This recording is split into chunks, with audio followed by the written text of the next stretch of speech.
tikman na natin.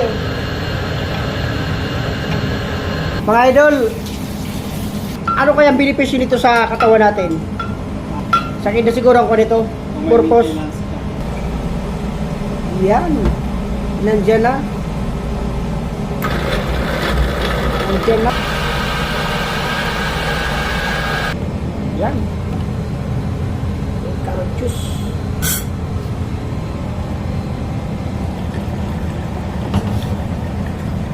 Yan. Mga idol, nandito na yung carrot juice, oh. Ito. Tikman na natin. Tingnan tayo. Tingnan tayo kung masarap. Wala asukal to. Lento siya. Wala asukal. Pure natural. Oo, pure pala to. Masarap. Yan, oh. Ah, yummy.